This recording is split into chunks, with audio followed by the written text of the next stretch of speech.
नमस्कार, आप देख रहे हैं E24 news gold Mumbai gold में आपका स्वागत है। आज के इस अंक में हम मौजूद हैं मुंबई के कुर्ला स्थित महानगर पालिका के एल वार्ड विभाग में, और यहाँ पर आज वॉचडॉग फाउंडेशन की तरफ से विरोध प्रदर्शन किया गया है। और ये विरोध प्रदर्शन किस विषय पर किया गया है, ये हम उन्हीं से जानते हैं। मुंबई शहर के अंदर सर पूरा गैस चैम्बर बन गया है। एक तो हमारे पास इस धरती के ऊपर एक सस्ता में और ये अच्छा नहीं लगता हवा के लिए, वो भी प्रदूषित हो गया। आखिर में एल वार्ड के अंदर भ्रष्टाचार की वजह से आज 2 हादसे हो गए सर। एक 2015 के अंदर 8 बच्चे जो सिटी किनारा होटल के अंदर खाते खाते उनका कोयला हो गया। उनको कोई महानगर पालिका ने या सरकार ने पैसा नहीं दिया। आखिर में हमको कोर्ट जाना पड़ा, हमारे संस्था वॉचडॉग फाउंडेशन को कोर्ट जाना पड़ा। और कोर्ट जाने के बाद में हम लोग ने 4 BMC अधिकारी के पर केस हो गए, उनको सस्पेंशन का ऑर्डर निकला और 1 लाख रुपया पर बच्चे के हिसाब से 8 लाख रुपए का मुआवजा मिला। आज जो 12 लोग मर गए ये साकिनाका का खैरानी रोड के पर, ये वापिस यही वार्ड के अंदर होता है, यही वार्ड ऑफिसर और यही DMC। भैया आप लोग ने यही ऐसा काम किया है कि आपको पर अंधाधुंध कारोबार चल रहा है। इधर पैसा दो और कुछ भी इस्टेब्लिशमेंट चालू करो, चाय का टपरी से लेकर वड़ा पाव का या होटल या कुछ भी चालू करने का तो सिर्फ पैसा। ये भ्रष्टाचार का सबसे बड़ा अड्डा हो गया मुंबई शहर के अंदर। इसके अंदर ऐसे 30,000 यूनिट्स है जो इलीगल विदाउट लाइसेंस है। 90% यहाँ के जितने भी धंधे हैं 90% लोगों के पास लाइसेंस नहीं। 90% लाइसेंस ये मुंबई शहर के अंदर सबसे बड़ा एशिया खंड में BMC है। आपने बोला कि 90% लोगों के पास लाइसेंस नहीं है, तो ये जानकारी आपको कहाँ से मिली? ये अपने प्रेस में इंडियन एक्सप्रेस में छपा गया था, वर्तमान प्रेस में ही आया है ये रिपोर्ट। तो उस विषय में आपने किसी अधिकारी से कंप्लेंट की कि नहीं? हमने कमिश्नर से कंप्लेंट किया है। ये कमिश्नर को बोला ये भ्रष्टाचार का अड्डा है। या एल वार्ड के अंदर आजकल होटल देखेगा तो 50% अभी ग्राउंड+2+3 का गेस्ट हाउस चालू है। मुंबई शहर के अंदर एयरपोर्ट के वजह से अगर इसके अंदर बड़ा हादसा होगा, कोई टेररिस्ट आके यही गेस्ट हाउस के अंदर रुकेगा तो हादसा कितना बड़ा होने का है। एक तो 365 days Mumbai airport red alert पे रहता है, और यहाँ अगर एक भी अगर टेररिस्ट लोग ने अगर इस गेस्ट हाउस के अंदर रुका तो किसकी बच गई? हमारी बच गई, लोगों की। इनको तो कुछ नहीं। लेकिन मैं क्या बताता हूँ, कोई कायदा होता है। मैं एक पार्षद था, मुझे मालूम है नियम है, 394 का लाइसेंस है, फिर हेल्थ का लाइसेंस है। क्यों नहीं इनका अधिकारी लोग कार्रवाई करते? आप होटल के पास जाते हैं, पुलिस के पास भी ये पावर्स है, ACP के पास अगर एक होटल लाइसेंस है तो असिस्टेंट पुलिस कमिश्नर के पास भी वो फाइल जाती है। वो देखना चाहिए कि कारोबार इसके ऊपर बरोबर इन्होंने परमिशन लिया क्या, उधर से भी फाइल पास हो जाती। मुझे चला है क्या मुंबई शहर के अंदर? और ये जो 12 लोग मर गए ये मजदूर थे, इनका कोई इधर वाली नहीं था सर। मुंबई शहर के अंदर इनका मैयत यूपी में लेके जाने के लिए उनके पास पैसा नहीं था, उनका मैयत करने के लिए मुंबई शहर में पैसा नहीं था। ये मालिक जो है भानुशाली, ये 6,000 रुपये पगार देता था, रोज का 200 रुपया 12 घंटा काम करो।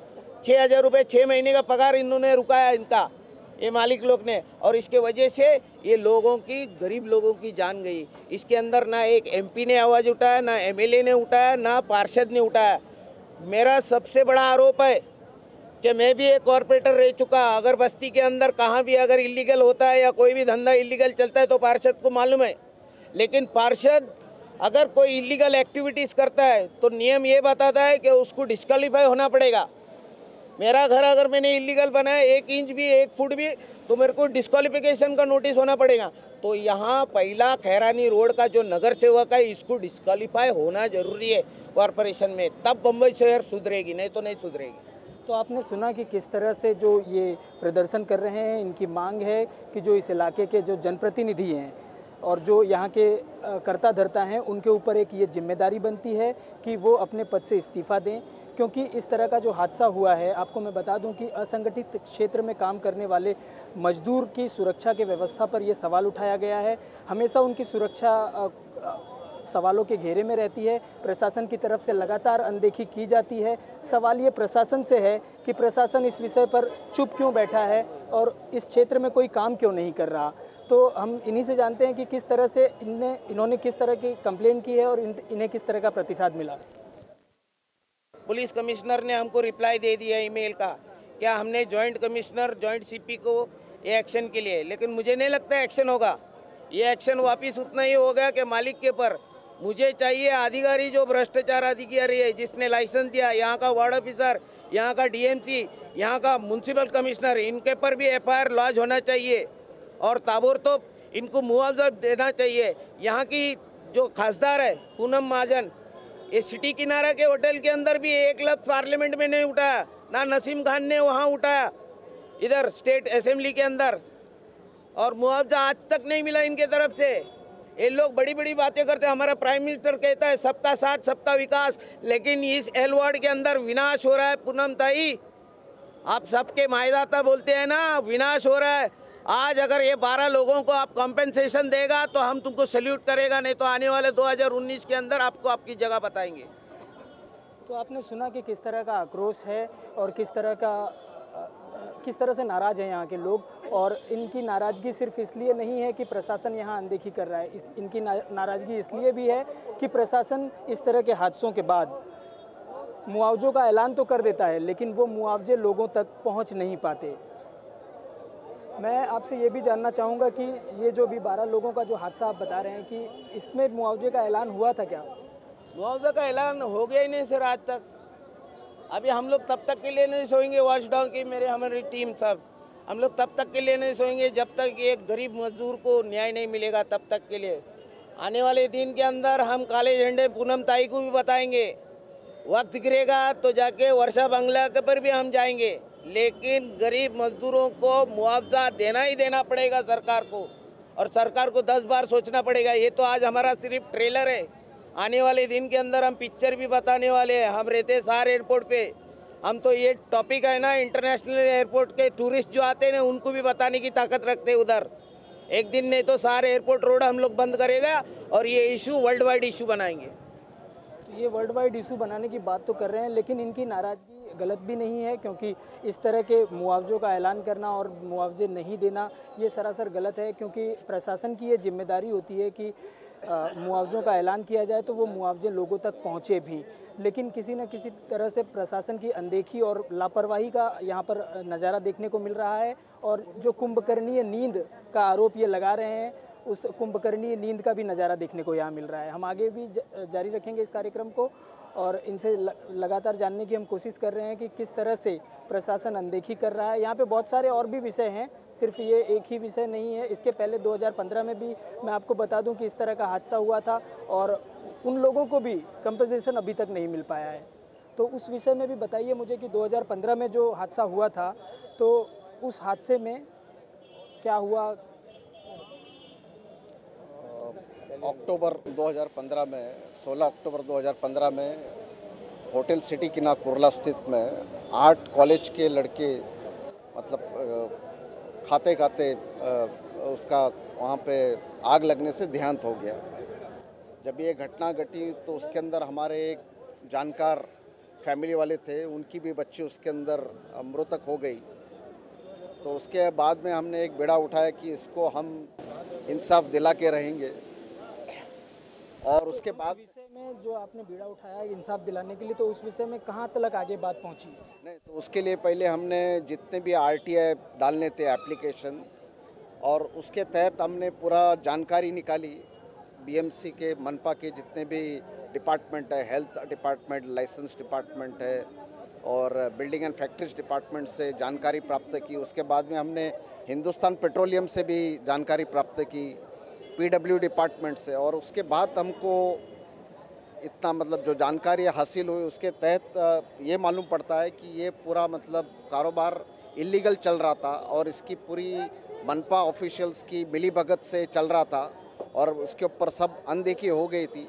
इसके कारण ये बच्चे लोग की मौत हो गई। इलीगल आपने कहा, तो मैं आपसे ये जानना चाहूँगा कि जो आरटीआई फाइल आपने फाइल की थी उसमें क्या जानकारी निकल के आई, क्या इलीगल आपको ऐसा दिखाई दिया जो आप बताना चाहेंगे? एक तो जो सिलेंडर सप्लाई होता था इस होटल के अंदर, ये होटल उसका कंज्यूमर नहीं था हिंदुस्तान पेट्रोलियम का, और हर दूसरे दिन वहाँ पे एक सिलेंडर सप्लाई होता था। तो इसके लिए हम HPCL हिंदुस्तान पेट्रोलियम को जिम्मेवार मानते हैं कि आप ब्लैक मार्केटिंग करते हैं और इसके तहत जो लक्ष्मी गैस एजेंसी था उनका लाइसेंस आपने रद्द करना चाहिए था, लेकिन आज तक आपने वो रद्द नहीं किया है। तो आपने सुना कि किस तरह से एलपीजी सिलेंडर की जो बात अभी इन्होंने हमें बताई कि किस तरह से प्रशासनिक मिली भगत की वजह से एक भ्रष्ट माहौल यहाँ पर बना हुआ है, किस तरह से सिलेंडर की कालाबाजारी की जाती है और उस कालाबाजारी का नतीजा ये होता है कि तमाम मासूम वो बच्चे या तमाम मासूम वो मजदूर उस हादसे का शिकार बन जाते हैं जिसका शिकार उन्हें नहीं बनना चाहिए। तो और क्या क्या जानकारियाँ निकल के आई, एक एक करके हमें बताइए। दूसरी ऐसी की बात है कि जो फायर ब्रिगेड का रिपोर्ट है उसके अंदर गैस लीकेज कारण बताती है। हिंदुस्तान पेट्रोलियम बोलता है कि इलेक्ट्रिकल शॉर्ट सर्किट से हुआ। पीडब्ल्यू डिपार्टमेंट बोलता है कि हमको पता ही नहीं चला कि पूरा होटल जलकर राख हुआ था, तो किस कारण से आग लगी। तो 3 डिफरेंट एजेंसियां 3 डिफरेंट कारण देती है। तो ये एक बात सामने खुलकर आई। दूसरा, जो इनका जो होटल था 2012 के अंदर इसी होटल के बारे में एक कंप्लेनेंट ने कंप्लेंट दायर की थी इसी ऑफिस में कि भाई यहाँ पे गैस सिलेंडर का इस्तेमाल किया जाता है, उसके अंदर से स्फोट होने की संभावना है और उससे मतलब कोई आदमी मर भी सकता है। 2012 में बोला, मतलब इनको बताया के बाद भी उसके ऊपर कोई कार्रवाई नहीं होती और ये 2015 में हादसा होता है, उसके अंदर 8 जन की जान चली जाती है। तो इसका जिम्मेवार मैं इस जो बीएमसी के जो अधिकारी है इनको भी उतना ही जिम्मेदार समझता हूँ जितना कि जो होटल मालक है। तो ये प्रशासन को तय करना होगा, उसकी जवाबदेही बनती है, प्रशासनिक अधिकारियों की अपनी एक जवाबदेही होती है और वो उन्हें तय करना होगा। जनप्रतिनिधि जो यहाँ चुनकर आते हैं, आम जनता उन्हें चुनती है, वो इसलिए नहीं चुनती कि उन्हें राम भरोसे छोड़ दिया जाए। ये जनता की जो जवाबदेही है, जनता की जो सुरक्षा की जिम्मेदारी है वो जनप्रतिनिधि की होती है और ये जनप्रतिनिधि का कर्तव्य है कि वो अपनी जनता की रक्षा करे। तो और भी जानेंगे हम कि किस तरह की और भी रिपोर्ट सामने आई, किस तरह के और भ्रष्टाचार के खुलासे हुए। नहीं कि प्रशासन, महापालिका, मनपा प्रशासन कितना जिम्मेवार है, इसका एक मिसाल मैं देता हूँ। जो फायर सेफ्टी नॉर्म्स होते हैं, जो तो मुंबई महानगर का जो हेडक्वार्टर है वीटी के अंदर, उस बिल्डिंग के अंदर जो कॉरिडोर है, जगह चलने की होती है, वहाँ पे उन्होंने सब मतलब कबर्ड और ये सब काफ़ी कुछ कुर्सी विरसी पुरानी ये सब डंप करके रखे हुए थे। हालांकि ये जो पैसेज रहता है इसके अंदर कोई मतलब आपत्तिजनक सामान आप नहीं रख सकते। तो जब ही हमने इसके बारे में महापालिका आयुक्त अजय मेहता को ईमेल भेजा कि भाई आप दुनिया को सलाह देते रहते हैं कि आग से कैसा बचना चाहिए और आप खूब इसकी मतलब रिस्पॉन्सिबिलिटी नहीं लेते कॉरपोरेशन के अंदर, तो तुरंत जैसे ही हमारा ईमेल गया 24 घंटे के अंदर पूरा कॉरिडोर साफ़ किया गया। तो मैं जितना जो इलीगल एक्टिविटीज़ बाहर चलती है उतनी इलीगल एक्टिविटीज़ इनके ऑफिस में भी होती है और आप जगह जगह देखेंगे कि इनके ऑफिस में कितने इलीगल एक्सटेंशंस है, कितनी क्या मतलब ये है। तो सबसे अगर आपको घर साफ़ सुथरा रखना है तो पहला घर साफ़ सुथरा करना आपको कॉरपोरेशन बिल्डिंग से चालू करना पड़ेगा, तो ही मतलब पूरी साफ़ सफाई होगी, करप्शन फ्री होगा। इस बिल्डिंग के बारे में मैं कहता हूँ, अभी 2 साल पहले मैं इस अधिकारी को मिलने के लिए आया था यहाँ पे, नाम नहीं लूँगा। जब भी उसको मैं होटल के बारे में ऐसे इलीगल एक्टिविटीज़ के बारे में बता रहा था तो मेरे को वकील होके मेरे को पूछता है कहाँ पे प्रैक्टिस करता हो, सेक्शन 395 क्या है। तो वो मेरे को कायदा बताना चाह रहा था, लेकिन जब उसने मेरा नाम के बारे में पता किया दूसरे अन्य लोगों से और एक 5 लाख की रिश्वत मांग रहा था ये अधिकारी हमारे क्लाइंट से। जैसे उसको हमारे नाम के बारे में पता चला, दूसरे दिन बोलता है कि आप ये लाइसेंस लेके जाओ, आपसे 1 पैसा भी नहीं चाहिए। तो खाली जो व्यक्ति से मतलब ये लोग डरते हैं उसी से मतलब पैसा नहीं लेते, लेकिन सामान्य व्यक्ति से इन लोग करोड़ों रुपया यहाँ से ये, और इसकी वजह से ये पूरा इलीगल करप्शन चल रहा है। आप जो देख रहे हैं, आज दूर क्यों जाओ, आज आपके इस वार्ड ऑफिस के अगल बगल में इतनी इलीगल एक्टिविटीज़ हो रही है, लेकिन इसका ये सब नज़रअंदाज करते हैं। तो इसके बारे में हम अभी हाईकोर्ट के अंदर एक जनहित याचिका दायर कर रहे हैं अगले हफ्ते, और इसके अंदर जो होटल सिटी किनारा के अंदर जो 8 व्यक्ति मृतक हो गए और ये जो आज 12 जो यहाँ पे साकिनाका में हादसा हुआ, उनके लिए हम इंसाफ का दरवाज़ा खटखटाएंगे और जो व्यक्ति मर गए उनके लिए कम से कम 50 लाख का मुआवजा, और हर एक व्यक्ति का जो फैमिली है उनको कोई तो भी इसके अंदर प्रशासन में नौकरी मिलना चाहिए, और जो जिम्मेदार अधिकारी है उनके ऊपर सख्त से सख्त कार्रवाई होनी चाहिए। सस्पेंशन से काम नहीं चलेगा, इनको जेल में डालना पड़ेगा। तो आपने सुना कि किस तरह से भ्रष्टाचार का माहौल न सिर्फ बाहर बल्कि महानगर पालिका के ऑफिस के अपने अंदर परिसर में भी है, और इस भ्रष्टाचार की वजह से यहाँ पर जनता में एक आक्रोश का माहौल है। फिलहाल वक्त हो चला है ब्रेक का। ब्रेक के उस पार भी इस विषय पर बहस जारी रहेगी। आप देखते रहिए N24 न्यूज़।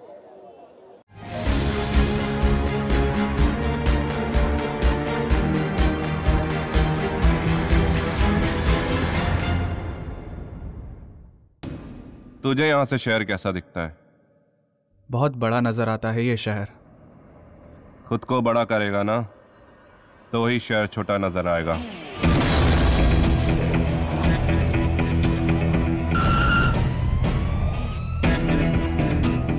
मोबाइल दिखा, मोबाइल। अबे साले चोर, तू मरवाएगा एक दिन। करना क्या है? मोहल्ले के लड़कों को इकट्ठा करके शाखा ही तो खोलनी है। पर देव सिंह की क्यों? क्योंकि देव सिंह इस कोटा शहर का सबसे बड़ा पॉलिटिकल गुंडा है।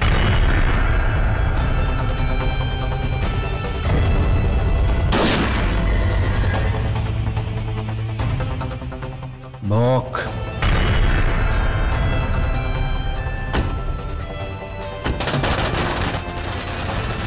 खबर पक्की है, देव सिंह चुनाव विपक्ष से लड़ने वाला है। लोग हमें भुला दे मगर हम कभी भी किसी को नहीं भूलते।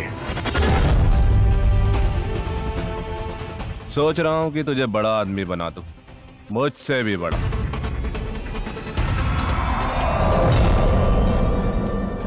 नदी में पत्थर फेंकने से कुछ नहीं होता विष्णु, वो बस इतनी बड़ी नदी में डूब जाता है।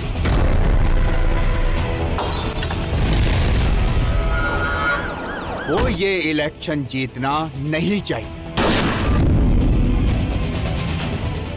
चुनाव तो देव सिंह ही जीत कर रहेगा। मुझे तो बस आपका आशीर्वाद चाहिए। अरे बच्चा है रे तू तो मेरा। तुझे जान से मार देगा वो। तेरी वजह से ये सब कुछ हुआ। तूने भेजा था ना उन गुंडों को।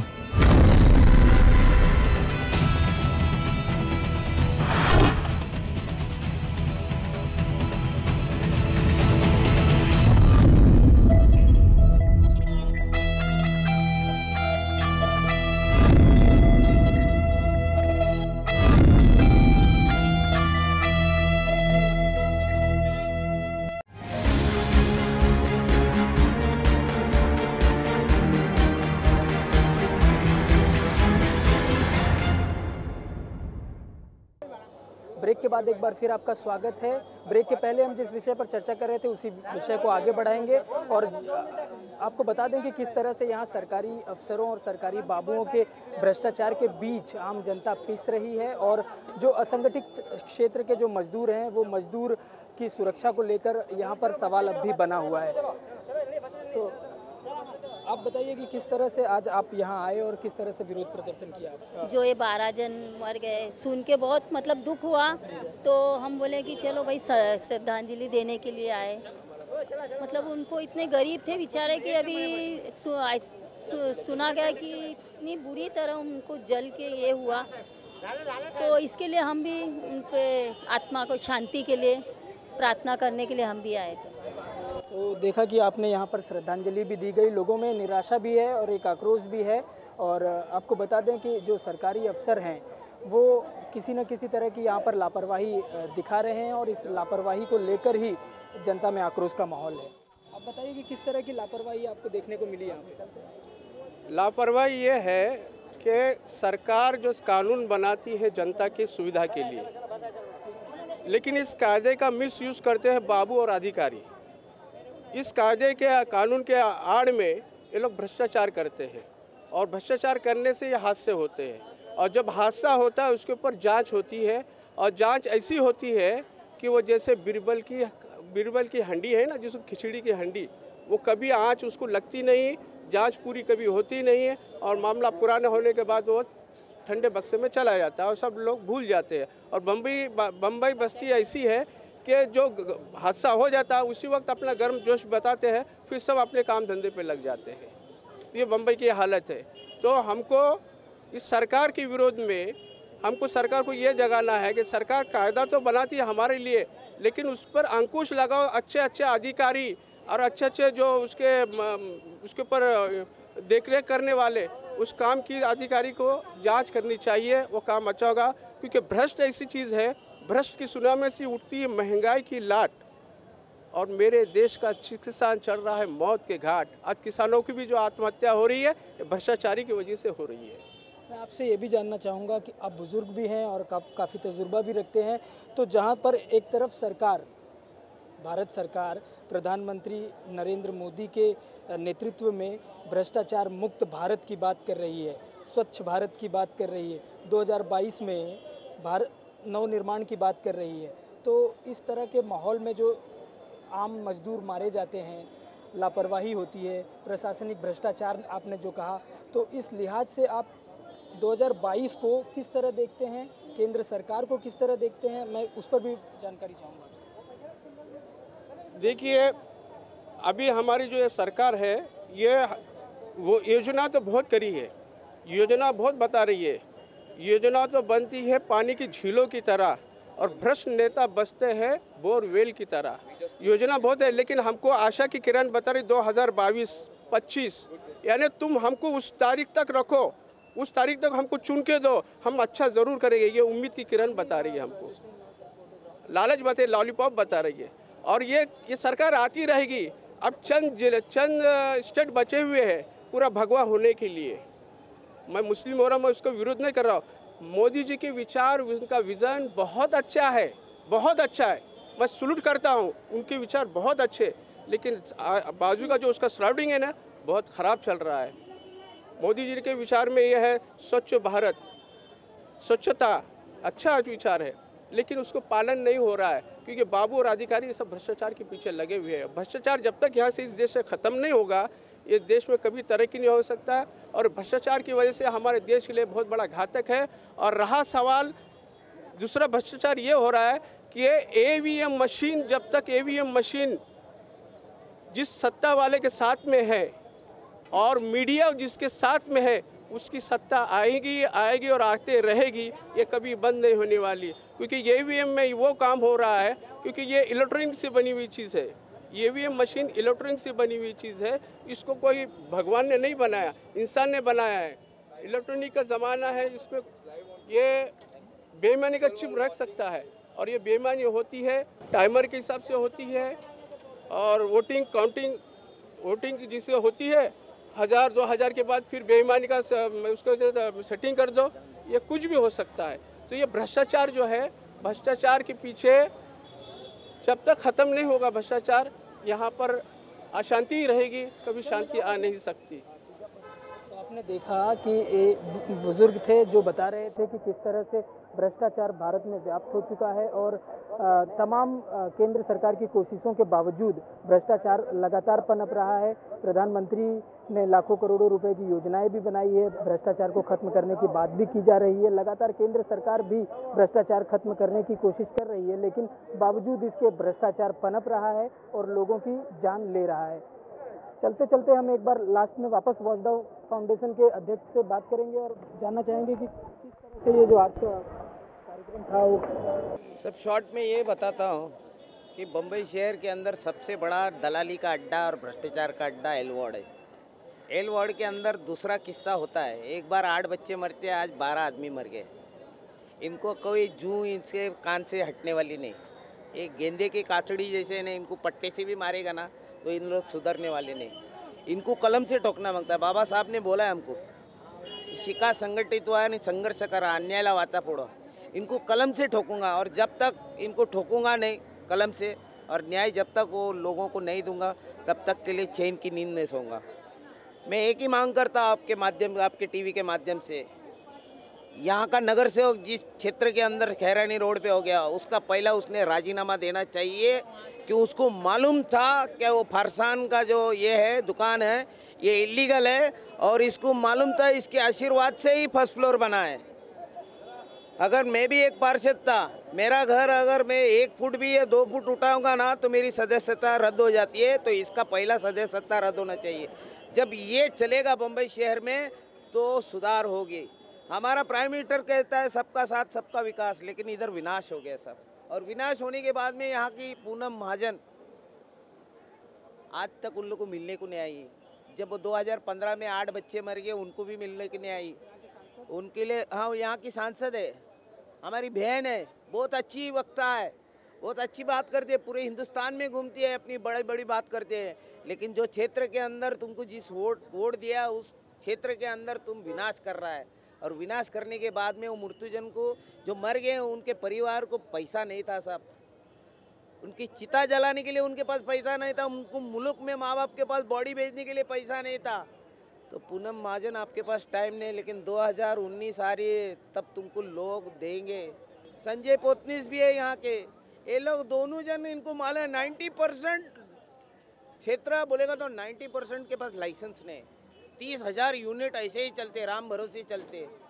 अगर एक गरीब आदमी ने वड़ा पाव का धंधा खोल दिया तो पहला मारता है उसको, पुलिस भी मारता है, बीएमसी भी मारता है, लेकिन ये बड़े बड़े धंधे वाले को कोई नहीं मारता है। इनके पास ये लाखों रुपया मिल रहा है महीने का, ये लोग का टक्केवारी है। पहला जब हमारे ज़माने में हम 92 में कॉर्पोरेटर था तभी पावड़े से खींचते थे हमारे नगर सेवक लोग। हम आज भी स्कूटर पे घूमते हैं, आज हमारे रॉल्स रॉयस बड़ी बड़ी गाड़ियाँ में घूमते हैं। अभी है ना वो जेसीबी मशीन है, वो पोकलैंड मशीन है ना, उससे पैसे इन लोग खींचते हैं। एक सादा रोड बताओ बम्बई में, एक सादा रोड बताओ चलने का लायक है। बम्बई खड्डे हो गए ना, भ्रष्टाचार के अड्डे। एक सादा रोड, आप लोग सब लोग टैक्स भरते हैं, टैक्स के बदले में आपको क्या मिलता है? बम्बई कॉरपोरेशन ये रिचेस्ट कॉरपोरेशन है, केरला स्टेट गवर्नमेंट का बजट और कॉरपोरेशन का बजट एक है। उसके अंदर हमको क्या मिला? हमको कुछ नहीं मिला, हमको यही मिला जीरो। हम सिर्फ रोज खड्डा खोदने का और पानी पीने का। इस कुर्ला एल वार्ड के अंदर अभी देखेंगे तो कम से कम 100-200 गेस्ट हाउस है जो ग्राउंड +2 है। ये मुंबई एयरपोर्ट कभी भी 365 डेज रेड अलर्ट पे रहता है, और रेड अलर्ट होने के कारण कभी भी आतंकवादी इस गेस्ट हाउस के अंदर घुसेगा। इसकी जोखिमदारी कौन लेगा? पुलिस को मालूम है, पुलिस को भी मालूम है, कॉरपोरेशन को भी मालूम है, आमदार को, खासदार को, नगर सेवक को मालूम है। ये सब गेस्ट हाउस ग्राउंड लेवल होना चाहिए। अगर एक आम आदमी का झोपड़े को रिपेयर परमिशन नहीं देता है तो इनको कैसा दिया? नहीं तो अलमेड़ा ये तो सिर्फ ट्रेलर है बम्बई शहर के अंदर। हम तो पिक्चर बताएंगे, हम तो मुख्यमंत्री के घर पे भी जाने की ताकत रखते हैं।